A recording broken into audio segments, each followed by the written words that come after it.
Bienvenidos a este video. Mi nombre es Antonio Morales Castro y el día de hoy vamos a ver el tema de tipo de tablas estadísticas.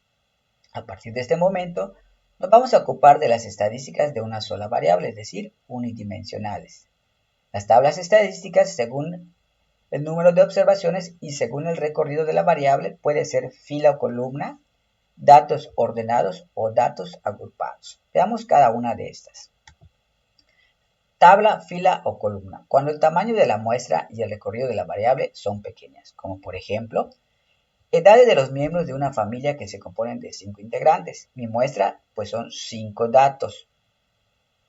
Y la variable pues que son 5 también datos, en este caso diferentes, que son variables. Como son poquito, puedo ponerlos de manera horizontal o de manera vertical, mientras tú puedas escribir en tu libreta los datos en fila, ya sea de manera horizontal o vertical, y sea fácil de hacer cualquier procedimiento estadístico, yo considero que hasta máximo 30 datos yo lo pudiera trabajar sencillamente, sin necesidad de crear ahora sí la tabla que conocemos con segmentos, pues sería muy sencillo de usar. Entonces, cuando la muestra y el recorrido son pequeños. Tabla de datos ordenados. Cuando el tamaño de la muestra es grande y el recorrido de la variable es pequeño, por lo que hay valores de la variable que se repiten varias veces, como por ejemplo, si preguntamos el número de personas activas que hay en 50 familias, obtenemos los siguientes datos. Podemos ver que tengo acá 50 datos, que viene siendo mi muestra, n es igual a 50. Y la variable, pues es pequeña porque veo que son puros 1, 2, 3 y 4. Entonces prefiero hacer una tabla de datos ordenados. Si a mí me preguntaran cuántas familias tienen 2 personas activas y yo lo manejara así, tendría que contar cuántos 2 hay y después digo cuántas familias son. Pero si yo hago la tabla de datos ordenados, es decir, en mi primera columna que representa personas activas, pongo mis variables. Mis variables solo son 4, 1, 2, 3 y 4, que esto va a representar la variable de estudio. Y el número de familias me representaría lo que es la frecuencia absoluta, que a veces se escribe como FI o F, dependiendo de cada autor. La frecuencia absoluta es el número de veces que se repite el valor o el dato de estudio. En este caso, si yo lo ordeno, como tengo la tabla de datos ordenados, para mí sería más sencillo contestar la pregunta. Si me preguntan cuántas familias tienen 2 personas activas, puedo ver que son 20 familias. Recuerden que llamamos activa aquel que haga un tipo de deporte, desde caminar, correr, ir al gimnasio, etc. También les voy recordando que las simbologías que se manejan en estadísticas dependen mucho del autor y de las investigaciones de cada uno de estos. Siempre una tabla de datos ordenados también tiene se puede componer de las siguientes maneras. Por ejemplo, tiene lo que es el número de tabla, debe tener un título, número de personas activas, tiene lo que es cabeza o encabezado de tabla, tiene lo que es el cuerpo de la tabla y nota de pie, aunque en ocasiones no traen todos los elementos algunos ejercicios, pero sí de esta manera se compone lo que viene siendo la tabla, desde lo que es el número de tabla, el título, la cabeza o encabezado, que son los números de cada columna, son los nombres que les damos, y el cuerpo donde van todos los datos. Y el pie, pues son informaciones extras que nos van poniendo. Dentro de lo que viene siendo tabla de datos ordenados, podemos encontrar lo que es la frecuencia acumulada y la frecuencia relativa. La frecuencia acumulada la vamos a representar con la letra FA. Les recuerdo que la simbología puede variar dependiendo de cada autor.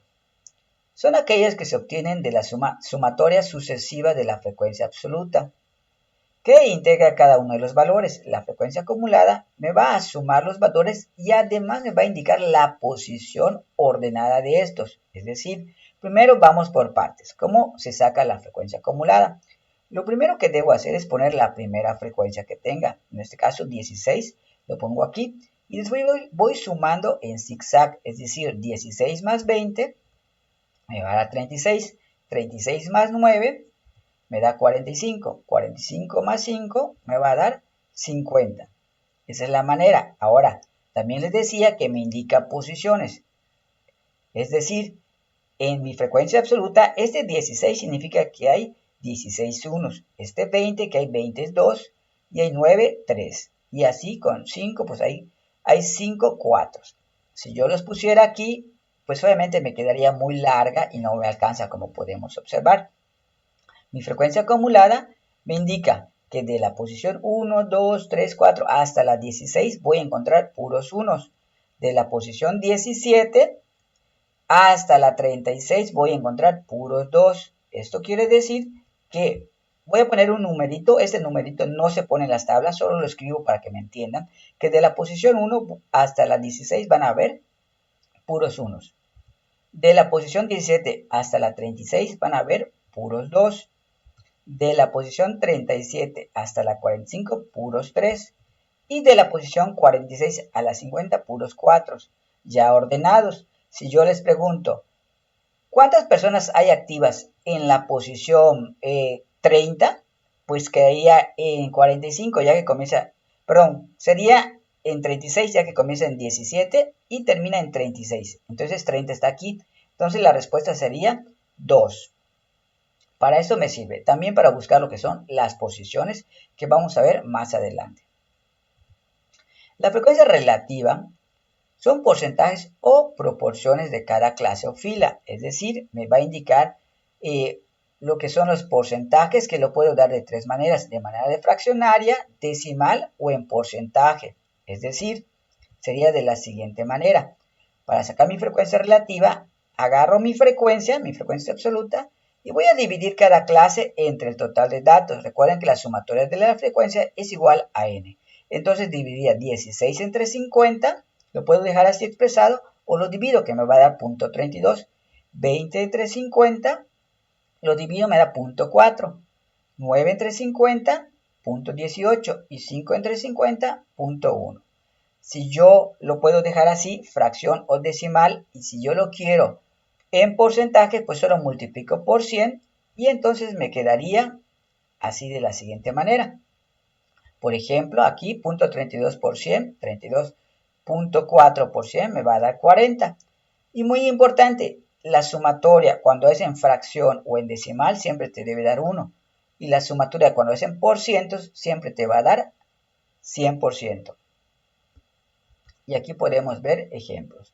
Ahora, si yo quisiera sacar la frecuencia acumulada porcentual, o sea, hablando de los porcentajes de mi frecuencia nada más acumulada, pues sería lo mismo. Sería dividir 16 entre 50 por 100 y me da 32. 36 entre 50 por 100 me da 72. Como podemos observar acá, y el último sería 50 entre 50 me va a dar 1 por 100, me da 100%. Aunque hay otras maneras de realizarlo. Ahora, veamos tabla de datos agrupados. Cuando el tamaño de la muestra y el recorrido de las variables son grandes, por lo que será necesario agrupar un intervalo de variables. Es decir, en la lista siguiente aparecen calificaciones de 50 estudiantes que han presentado el examen de estadística. Podemos observar que tengo acá 50 valores. Como observamos aquí, n es igual a 50. Por lo consiguiente, como son muchos datos, prefiero agruparlos en clases de intervalos, es decir, clase o intervalo de clase. Son divisiones o categorías en las cuales se agrupan un conjunto de datos ordenados con características en común. En este caso, como observamos aquí, agrupé los datos para que se me haga más fácil. Únicamente es una agrupación de datos. A diferencia del anterior, podemos observar que tuvo la misma muestra, en este caso 50 datos, pero la variable fueron más. En datos ordenados, el ejemplo anterior, solo utilicé personas activas 1, 2, 3 y 4. Fueron 4 variables, pero aquí puedo observar que tengo más, ya que tengo 60, 33, 71, 81 y me va a quedar muy largo si yo hiciera mi tabla de datos ordenados. Entonces mejor se hace una de datos agrupados. Dentro de la tabla de datos agrupados vamos a ver que la clase o el intervalo de clase tiene nombres. A toda la primera columna se le conoce como límite inferior. En este caso son los valores que marcan el inicio. Y tenemos el límite superior, que son los valores que me indican el final.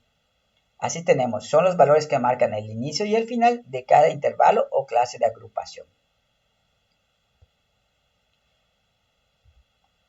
Muy importante que aquí se tiene que sacar la marca de clase. La marca de clase se puede representar como MK o MC. Les recuerdo que dependiendo de cada autor o de cada libro puede variar la simbología.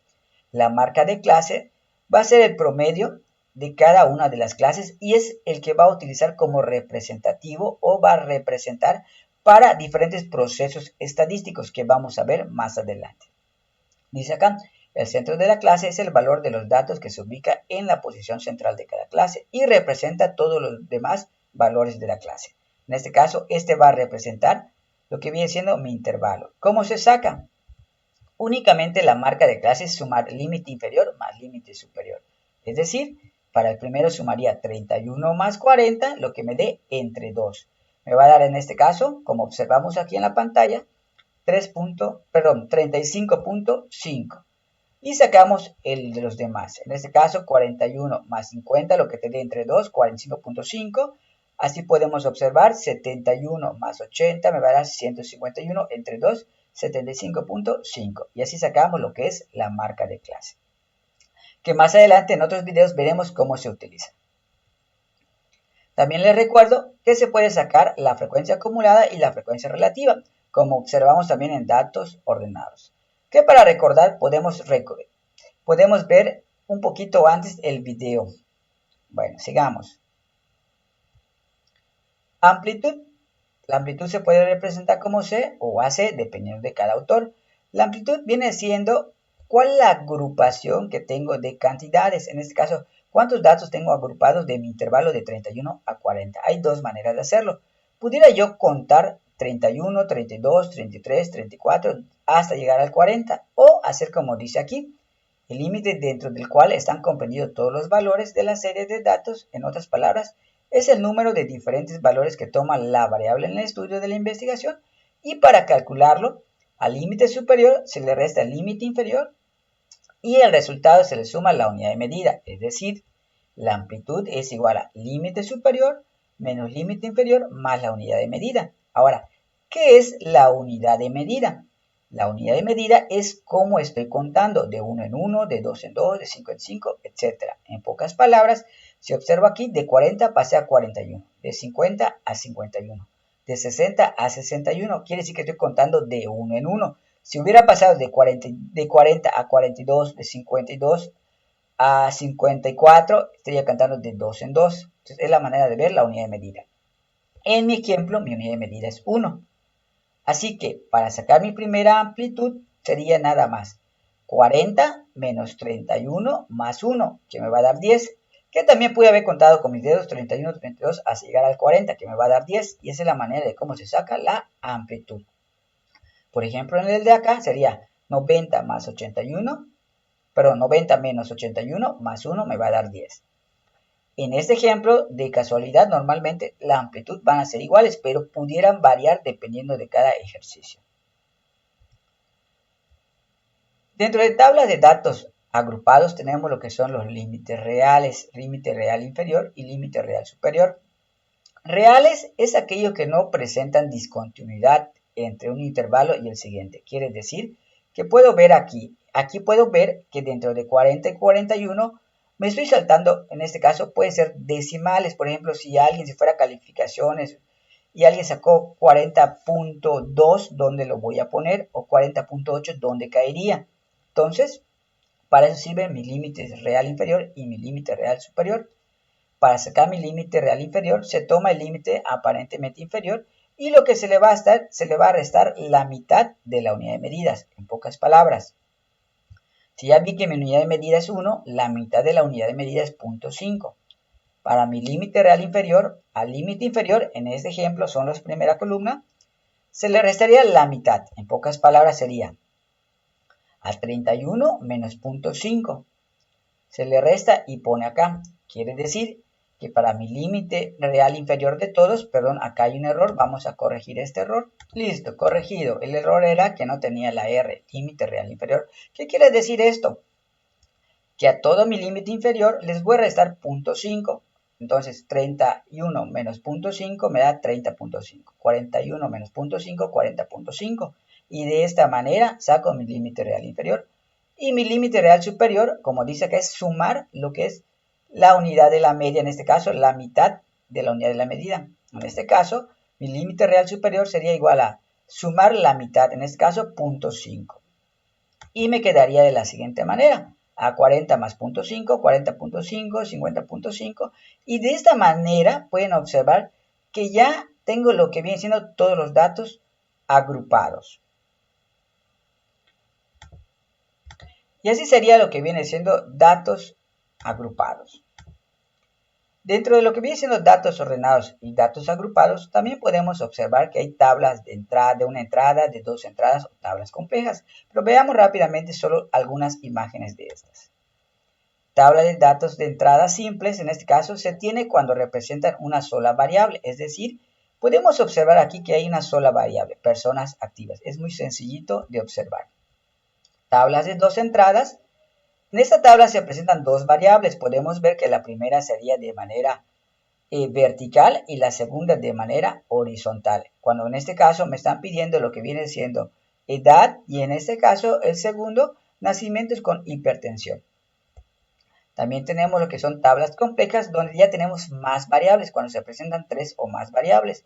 Aquí, pacientes atendidos con hepatitis, podemos ver en la tabla que tenemos la primera variable de manera vertical, la segunda que me piden tipo de residencia, urbana, urbana marginal, rural, y además la tercera sería, en este caso, qué tipo de sexo, masculino, femenino. Y estos serían los tipos de tablas.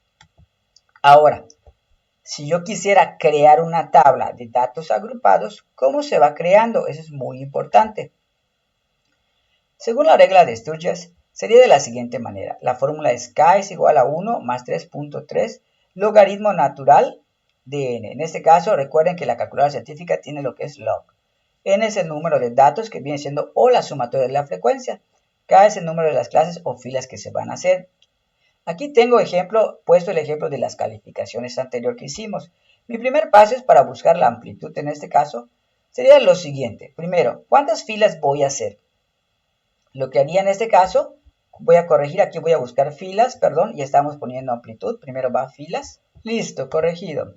Para buscar número de filas. Entonces voy a poner la fórmula de K, que sería 1 más 3.3 logaritmo de 50. Lo hago con mi calculadora y veo que me va a quedar acá 1 más 5.606. Al sumarlo me queda 6.60. Se redondea. Recuerden que a partir de 5 voy a redondear y pondría 7. Quiere decir que las filas serían 7. Entonces tendría 1, 2, 3, 4, 5, 6 y 7. Ahora sí, si voy a poner con qué datos voy a poner acá. Muy importante, aquí pueden ver que ya marqué mi dato menor y mi dato mayor. Ahora sí, voy a buscar la amplitud o agrupación que deben tener. Para buscar lo que es la agrupación o la amplitud de los datos de mi intervalo, pues lo único que tengo que hacer es sacar es rango. Rango es dato mayor menos dato menor. En este caso, 100 menos 31. Y la amplitud va a ser igual a rango entre el número de filas, que es K. En pocas palabras pondría 100 menos 31, me va a dar 67, entre 7 que viene siendo K, 9.8. Redondeado quiere decir que mi amplitud sería 10. A diferencia de la tabla anterior que se hizo porque ya estaban dando, y cuando tú haces una tabla, pues normalmente se comienza con el dato menor, a diferencia de la otra, este comenzará con 31. Y la amplitud debe ser 10. A 31 le voy a sumar 10. Es diferente crear una tabla que contar con una ya hecha. Es muy diferente.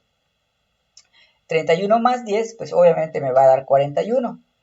Para el siguiente pondría 42 más 10, 52. Y así saco lo que viene siendo, todo lo que viene siendo las cantidades. Y ya posteriormente sacaría lo que viene siendo mi frecuencia o los datos que me pidan. Por mi parte es todo. Nos vemos en el siguiente video.